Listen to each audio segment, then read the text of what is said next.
ನಿರ್ಮಾಪಕರು ನಿರ್ದೇಶಕರು ಇದ್ರೆ ಸ್ಟಾರ್ಗಳು ಬರ್ತಾರೆ. ಮೈಸೂರಿನಲ್ಲಿ ನಿರ್ಮಾಪಕ ಉಮಾಪತಿ ಹೇಳಿಕೆಯನ್ನ ನೀಡಿದ್ದಾರೆ. ನಿರ್ಮಾಪಕರು ನಿರ್ದೇಶಕರು ಇದ್ರೆ ಸ್ಟಾರ್ಗಳು ಬರ್ತಾರೆ. ಮೈಸೂರಿನಲ್ಲಿ ನಿರ್ಮಾಪಕ ಉಮಾಪತಿ ಶ್ರೀನಿವಾಸ ಗೌಡ ಹೇಳಿಕೆಯನ್ನ ನೀಡಿದ್ದಾರೆ. ಮೈಸೂರು ಸಿಹಿ ಕಹಿ ಘಟನೆಗಳಿಗೆ ಸಾಕ್ಷಿಯಾಗಿತ್ತು. ಅವಮಾನವಾದಂತಹ ಜಾಗದಲ್ಲಿ ಸನ್ಮಾನ ಮಾಡಿರುವುದು ಖುಷಿ ಇದೆ. ಕೊಲೆ ಆರೋಪಿ ದರ್ಶನ್ ತಾಯಿ ಚಾಮುಂಡೇಶ್ವರಿಯನ್ನ ನಂಬಿದ್ದಾರೆ. ಅವರು ರೇಣುಕಾಸ್ವಾಮಿ ಬರ್ಬರ ಹತ್ಯೆ ಪ್ರಕರಣ ನ್ಯಾಯಾಲಯದಲ್ಲಿದೆ. ದರ್ಶನ್ ಅವರಿಗೆ ಒಳ್ಳೆಯದಾಗಲಿ ಹೀಗಂತ ಉಮಾಪತಿ ಅವರು ಮಾತನಾಡಿದ್ದಾರೆ. ಒಂದು ಕಾರ್ಯಕ್ರಮ ಸಲುವಾಗಿ ಹೋಗಿರ್ತಾರೆ ಉಮಾಪತಿ ಅವರು. ಆ ಒಂದು ಕಾರ್ಯಕ್ರಮದ ಸಂದರ್ಭದಲ್ಲಿ ಈ ರೀತಿಯಾಗಿ ಅವರು ಹೇಳಿಕೆಯನ್ನ ಕೊಟ್ಟಿದ್ದಾರೆ. ಸುಳ್ಳಾದ್ರೂ ಸರಿ, ಏನಾಗ್ತದೆ ಅಂದ್ರೆ ಸಿನಿಮಾ ಸ್ಟಾರ್ ಆದ್ಮೇಲೆ ಅಂದಾತರು ಬೇಕಾದಷ್ಟು ಜನ ಆಗ್ಬಿಡ್ತಾರೆ. ಅಂದ್ರೆ ನಿರ್ಮಾಪಕರು ಬಿಟ್ಟು ಈ ಒಂದಷ್ಟು ಫ್ಯಾನ್ ಕ್ಲಬ್ಗಳನ್ನ ಕಟ್ಕೊಂಡು ಒಂದಷ್ಟು ಕ್ಯಾಂಪೇನ್ಗಳಿಗೆ ಕರ್ಕೊಂಡು ಹೋಗಿ ಅನ್ನ ಹಾಕಿದ್ರೆ ಅವ್ರನ್ನ ಅಂದಾತರು ಅಂತಾರೆ. ಅದಲ್ಲ ಯಾಕಂದ್ರೆ ಪ್ರತಿನಿತ್ಯ ಅನ್ನ ಕೊಡೋರು ಅಂದಾತ್ರೆ ಹೊರತು ವರ್ಷಕ್ಕೊಂದ್ಸಲಿ ಅನ್ನ ಹಾಕೋರು ಅಂದಾತ್ರೆ ಯಾವತ್ತೂ ಆಗಲ್ಲ. ಅದಕ್ಕೆ ಹೇಳ್ತಾರೆ, ಹಿರಿಯರು ಹೇಳ್ತಾರೆ, ವೇದ ಸುಳ್ಳಾದ್ರೂ ಗಾದೆ ಸುಳ್ಳಾಗಲ್ಲ ಅಂತ. ಈ ಅರ್ಷತ್ಗಳು ನಂಬ್ಕೊಂಡು ವರ್ಷತ್ಗಳು ಕಳ್ಕೊಂಡ್ರು ಅಂತ ನಿದರ್ಶನ ನಿಮ್ಮ ಮುಂದೆನೇ ಇದೆ. ಸರಿ, ಏನಾಗ್ತದೆ ಅಂದ್ರೆ ಸಿನಿಮಾ ಸ್ಟಾರ್ ಆದ್ಮೇಲೆ ಅಂದಾತರು ಬೇಕಾದಷ್ಟು ಜನ ಆಗ್ಬಿಡ್ತಾರೆ. ಅಂದ್ರೆ ನಿರ್ಮಾಪಕರು ಬಿಟ್ಟು ಸರಿ, ಈಗ ಸ್ಟಾರ್ ಮಾಡೋವಂಥದ್ದು ಯಾರು ಅಂದ್ರೆ ಮೊದಲನೇದಾಗಿ ನಿರ್ಮಾಪಕರು, ಆಮೇಲೆ ನಿರ್ದೇಶಕರು. ಅದಾದ ನಂತರ ಜನಗಳು ಸ್ಟಾರ್ ಮಾಡ್ತಾರೆ. ಎಲ್ಲದಕ್ಕಿಂತ ಮುಖ್ಯವಾಗಿ ದೊಡ್ಡ ಸ್ಟಾರ್ ಯಾರು ಒಂದು ಸಿನಿಮಾಕ್ಕೆ ಅಂದ್ರೆ ಅದು ನಿರ್ಮಾಪಕರು, ನಿರ್ದೇಶಕರೇ ದೊಡ್ಡ ಸ್ಟಾರು. ಯಾಕಂದ್ರೆ ಈಗಾಗಲೇ ನಾನು ಒಬ್ರಿಗೆ ಹೇಳಿದ್ದೆ, ಏನು ಯಾರೋ ಒಬ್ರು ಹೇಳಿದ್ರು, ಒಂದು ನಿರ್ಮಾಪಕರು ಇದ್ರೆ ಸ್ಟಾರ್ ಆಗಲ್ಲ, ಒಂದು ಸಿನಿಮಾ ಆಗ್ತದೆ ಅಂತ ಹೇಳಿ. ಸೊ ಒಂದು ನಿದರ್ಶನ ಏನು ಅಂದ್ರೆ ನಿರ್ದೇಶಕರು ನಿರ್ಮಾಪಕರು ಸೇರಿದಾಗ ಮಾತ್ರ ಒಂದು ಸ್ಟಾರ್ನ ಹುಟ್ಟಾಕುವಂತ ಶಕ್ತಿ ಇರ್ತದೆ ಅಂತ ಇದೊಂದು ದೊಡ್ಡ ನಿದರ್ಶನ. ಸರಿ, ಈಗ ಸ್ಟಾರ್ ಮಾಡೋವಂಥದ್ದು ಯಾರು ಅಂದ್ರೆ ಮೊದಲನೇದಾಗಿ ನಿರ್ಮಾಪಕರು, ಆಮೇಲೆ ನಿರ್ದೇಶಕರು. ಅದಾದ ನಂತರ ಜನಗಳು ಸ್ಟಾರ್ ಮಾಡ್ತಾರೆ. ಎಲ್ಲದಕ್ಕಿಂತ ಮುಖ್ಯವಾಗಿ ದೊಡ್ಡ ಸ್ಟಾರ್ ಯಾರು ಒಂದು ಸಿನಿಮಾಕ್ಕೆ ಅಂದ್ರೆ ಅದು ನಿರ್ಮಾಪಕರು, ನಿರ್ದೇಶಕರೇ ದೊಡ್ಡ ಸ್ಟಾರು. ಯಾಕಂದ್ರೆ ಈಗಾಗಲೇ ನಾನು ಒಬ್ರಿಗೆ ಹೇಳಿದ್ದೆ, ಏನು ಯಾರೋ ಒಬ್ರು ಹೇಳಿದ್ರು, ಒಂದು ನಿರ್ಮಾಪಕರು ಇದ್ರೆ ಸ್ಟಾರ್ ಆಗಲ್ಲ, ಒಂದು ಸಿನಿಮಾ ಆಗ್ತದೆ ಅಂತ ಹೇಳಿ. ಸೊ ಒಂದು ನಿದರ್ಶನ ಏನು ಅಂದ್ರೆ ನಿರ್ದೇಶಕರು ನಿರ್ಮಾಪಕರು ಸೇರಿದಾಗ ಮಾತ್ರ ಒಂದು ಸ್ಟಾರ್ನ ಹುಟ್ಟಾಕುವಂತ ಶಕ್ತಿ ಇರ್ತದೆ ಅಂತ ಇದೊಂದು ದೊಡ್ಡ ನಿದರ್ಶನ. ಸರಿ, ಈಗ ಸ್ಟಾರ್ ಮಾಡೋವಂಥದ್ದು ಯಾರು ಅಂದ್ರೆ ಮೊದಲನೇದಾಗಿ ನಿರ್ಮಾಪಕರು, ಆಮೇಲೆ ನಿರ್ದೇಶಕರು. ಅದಾದ ನಂತರ ಜನಗಳು ಸ್ಟಾರ್ ಮಾಡ್ತಾರೆ. ಎಲ್ಲದಕ್ಕಿಂತ ಮುಖ್ಯವಾಗಿ ದೊಡ್ಡ ಸ್ಟಾರ್ ಯಾರು ಒಂದು ಸಿನಿಮಾಕ್ಕೆ ಅಂದ್ರೆ ಅದು ಇದೇ ವಿಚಾರಕ್ಕೆ ಸಂಬಂಧಪಟ್ಟ ಹಾಗೆ ಹೆಚ್ಚಿನ ಮಾಹಿತಿಯನ್ನು ಕೂಡ ನೀಡ್ತಾ ಹೋಗ್ತಾರೆ ನಮ್ಮ ಪ್ರತಿನಿಧಿ ಶಶಿಧರ್. ಶಶಿಧರ್, ಇತ್ತೀಚಿನ ದಿನಗಳಲ್ಲಿ ಸ್ಟಾರ್ಗಳು ತೆರೆ ಮೇಲೆ ಒಂದು ರೀತಿಯಾಗಿ ಕಾಣಿಸ್ತಾರೆ, ಹಿಂದಿನೇ ಒಂದು ರೀತಿಯಾಗಿ ಕಾಣಿಸ್ತಾರೆ ಅಂತ ಯಾರನ್ನ ಅವರು ಮನಸ್ಸಿನಲ್ಲಿ ಇಟ್ಕೊಂಡು ಹೇಳಿರಬಹುದು. ಜೊತೆಗೆ ಇನ್ನು ಉಮಾಪತಿಯವರು ಕೂಡ ಸ್ಟಾರ್ಗಳ ವಿಚಾರಕ್ಕೆ ಸಂಬಂಧಪಟ್ಟ ಹಾಗೆ ನಾವಿದ್ರೆ ಅವರು ಸ್ಟಾರು ಅಂತ ಹೇಳಿ ಯಾರನ್ನ ಮನಸ್ಸಿನಲ್ಲಿ ಇಟ್ಕೊಂಡು ಇಬ್ರು ಕೂಡ ಹೇಳಿದ್ದಾರೆ ಅನ್ನುವಂತಹ ವಿಚಾರ.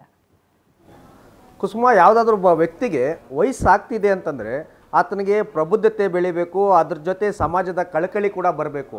ಅದರಲ್ಲೂ ಪ್ರಮುಖವಾಗಿ ಒಬ್ಬ ಸ್ಟಾರ್ ನಟ ಅಂತಂದರೆ ಆತನನ್ನೇ ಫಾಲೋ ಮಾಡುವಂಥ ವರ್ಗ ಇರುತ್ತೆ. ಸುಮಾರು ಜನ, ಲಕ್ಷಾಂತರ ಜನ ಪ್ರತಿನಿತ್ಯ ಆತನ ಆಕ್ಟಿವಿಟೀಸನ್ನು ಕೂಡ ಗಮನಿಸ್ತಾ ಇರ್ತಾರೆ. ಹೌದು, ನಮ್ಮ ನಟ ಹೀಗೆ ಹಾಗೆ ಅಂತ ಸಾಕಷ್ಟು ಕಡೆ ಚರ್ಚೆಯನ್ನು ಕೂಡ ಮಾಡ್ತಿರ್ತಾರೆ.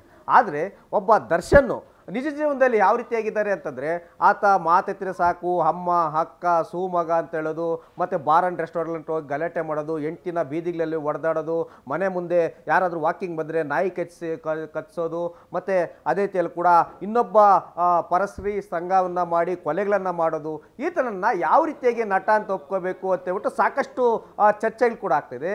ಇದನ್ನೇ ಉದಾಹರಣೆಯಾಗಿಟ್ಕೊಂಡು ಉಮಾಪತಿ ಗೌಡ ಆಗಿರ್ಬೋದು, CM ಸಿದ್ದರಾಮಯ್ಯನವರು ಕೂಡ ಹೇಳಿರೋದು. ಯಾಕೆ ಅಂತಂದರೆ ಅದರಲ್ಲೂ ಕೂಡ ಎಕ್ಸಾಂಪಲ್ ಕೊಟ್ಟಿದ್ದಾರೆ ಡಾಕ್ಟರ್ ರಾಜ್ಕುಮಾರನ್ನ ಪ್ರತಿಯೊಂದು ಸೀನ್ಗಳಲ್ಲೂ ಕೂಡ, ಪ್ರತಿಯೊಂದು ಚಲನಚಿತ್ರಗಳಲ್ಲೂ ಕೂಡ ಉದಾಹರಣೆಯಾಗಿ ನೋಡ್ಬೋದು. ಯಾವುದೇ ಒಂದೇ ಒಂದು ಸಿನಿಮಾದಲ್ಲಾಗಿರ್ಬೋದು, ಗುಟ್ಕಾ ತಿನ್ನೋದಾಗಿರ್ಬೋದು, ಧೂಮಪಾನ ಮಾಡಿರೋದಾಗಿರ್ಬೋದು, ಇಲ್ಲ ಬೇರೆ ಮದ್ಯಪಾನ ಮಾಡಿರೋದಾಗಿರ್ಬೋದು, ಇಲ್ಲ ರೇಪ್ ಕೇಸ್ ಅಂತ ಇರ್ಬೋದು, ಈ ಥರದ ಸೀನ್ಗಳನ್ನು ಯಾವುದೂ ಕೂಡ ತೋರಿಸ್ತಾ ಇಲ್ಲ. ಅವ್ರು ಏನಿದ್ರು ಕೂಡ ಸಾಮಾಜಿಕ ಬದ್ಧತೆ ಮತ್ತು ಸಮಾಜದ ಕಾಳಜಿ ಇರುವಂಥ ಜನರಿಗೆ ಅನುಕೂಲ ಆಗುವಂಥ ಸಿನಿಮಾಗಳನ್ನು ತೆಗಿತಾ ಇದ್ರು.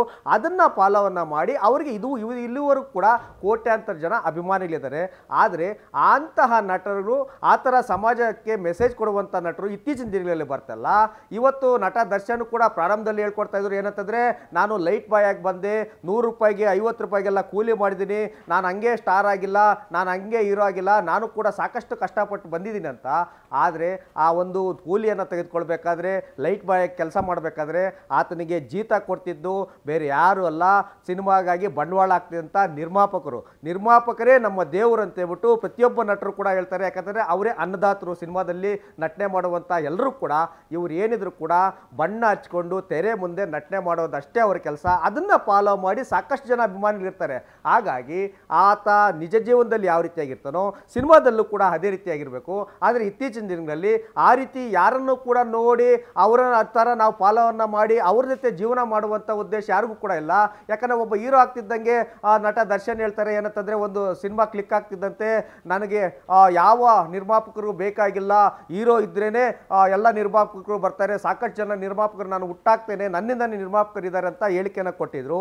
ಆ ಒಂದು ಹೇಳಿಕೆಗೆ ಪ್ರತಿ ಹೇಳಿಕೆಯಾಗಿ ನಿನ್ನೆ ಪ್ರಶಸ್ತಿ ಸಮಾರಂಭ ಇತ್ತು. ಆ ಒಂದು ಸಮಾರಂಭದಲ್ಲಿ ನಟ ಉಮಾಪತಿ ಗೌಡರು ಕೂಡ ಹೇಳಿಕೆಯನ್ನು ಕೊಟ್ಟಿರೋದು ಬೇರೆ ಯಾರಿಗೊಲ್ಲ, ಡೈರೆಕ್ಟಾಗಿ ದರ್ಶನ್ಗೆ ಮುಟ್ಟಿಕೊಂಡು ನೋಡುವಂತೆ ಅವರು ಹೇಳಿಕೆಯನ್ನು ಕೂಡ ಕೊಟ್ಟಿರೋದು. ಅದೇ ಒಂದು ಎಕ್ಸಾಂಪಲ್ನ ನಿಜ ಜೀವನದಲ್ಲಿ ದರ್ಶನ್ ಅವರ ಏನು ದಿನಚರಿ ವೈಖರಿ ಯಾವ ರೀತಿಯಾಗಿ ನಡೀತಿದ್ದೋ ಅದನ್ನು ಕೂಡ CM ಸಿದ್ದರಾಮಯ್ಯನವರು ಉದ್ದೇಶಿಸಿ ಎಲ್ಲರನ್ನು ಕೂಡ ಅಲ್ಲಿರುವಂಥ ಎಲ್ಲ ಬಹುತೇಕ ನಟ ನಟಿಯರು ಎಲ್ಲರೂ ಕೂಡ ಇದ್ದರು. ಅವರಿಗೂ ಕೂಡ ಏನು ಮನವರಿಕೆ ಆಗುವಂತೆ ನಿಜ ಜೀವನದಲ್ಲಿ ಯಾವ ರೀತಿಯಾಗಿರ್ತಾರೋ ಅದೇ ರೀತಿಯಲ್ಲಿ ಕೂಡ ಸಿನಿಮಾಗಳನ್ನು ಕೂಡ ಮಾಡಿ ಜನರು ಕೂಡ ಅನುಕೂಲ ಆಗಲಿ, ಒಂದು ಸೋಷಿಯಲ್ ರೆಸ್ಪಾನ್ಸಿಬಿಲಿಟಿ ನಿಮಗೂ ಕೂಡ ಇರಲಿ ಅಂತ ಹೇಳ್ಬಿಟ್ಟು ಒಂದು ಮೆಸೇಜ್ ಪಾಸ್ ಮಾಡುವಂಥ ಹೇಳಿಕೆಯನ್ನು CM ಸಿದ್ದರಾಮಯ್ಯನವರು ಉಮಾಪತಿಯವರು ಕೂಡ ಕೊಟ್ಟಿದ್ದಾರೆ. ಹೀಗಾಗಿ ನಟ ದರ್ಶನ್ ಇನ್ನಾದರೂ ಕೂಡ ಬದಲಾಗಲಿ, ಮುಂದೆ ಬಂದು ಅವ್ರು ಜೈಲಿಂದ ಆಚೆ ಬಂದ ನಂತರ ಸಮಾಜಕ್ಕೆ ಅನುಕೂಲವಾಗುವಂಥ ಮತ್ತು ಅವ್ರಿಗೆ ಆದಂಥ ಸಾಕಷ್ಟು ಜನ ಫಾಲೋವರ್ಸ್ ಇದ್ದಾರೆ, ಅವರು ಕೂಡ ದೊಡ್ಡ ಮಟ್ಟದಲ್ಲಿ ಕೆಟ್ಟ ರೀತಿಯಲ್ಲಿ ನಡ್ಕೊಳ್ತಾರೆ. ಯಾಕಂತಂದರೆ ರಮ್ಯಾಗಿರ್ಬೋದು ಕೆಟ್ಟದಾಗಿ ನಿಂದನೆ ಮಾಡುವಂಥದ್ದು, ಬೇರೆ ಬೇರೆ ಕಡೆ ಡಿ ಬಾಸ್ ಅಂತ ಘೋಷಣೆಯನ್ನು ಕೂಗೋದು, ಮತ್ತೆ ರಚಿತಾರಾಮ್ ಕೂಡ ಮೊನ್ನೆ ತಾನೇ ಭಾಷಣವನ್ನು ಮಾಡಬೇಕಂದ್ರೆ ಡಿ ಬಾಸ್ ಅಂತ ಹೇಳಿ ಘೋಷಣೆ ಕೂಡಿ ಅವರು ಕೂಡ ಡಿಸ್ಟರ್ಬ್ ಮಾಡೋದು, ಈ ಥರದ ಕೆಲಸಗಳನ್ನು ಮಾಡ್ತಾರೆ. ಆದರೆ ಆ ಥರದ್ದು ಯಾರೂ ಕೂಡ ಮಾಡಬೇಡಿ, ಸಮಾಜಕ್ಕೆ ಅನುಕೂಲ ಆಗುವಂಥ ಕೆಲಸವನ್ನು ಮಾಡಿ ಅದೇ ರೀತಿಯಲ್ಲಿ ಕೂಡ ನಿಜ ಜೀವನದಲ್ಲೂ ಕೂಡ ನೀವು ಜೀವನವನ್ನು ಮಾಡಿ ಅನ್ನೋದು ಇದರ ಸಂದೇಶ ಆಗಿದೆ. ಕುಸುಮ, ಥ್ಯಾಂಕ್ ಯು ತಮ್ಮೆಲ್ಲ ಮಾಹಿತಿಗಾಗಿ.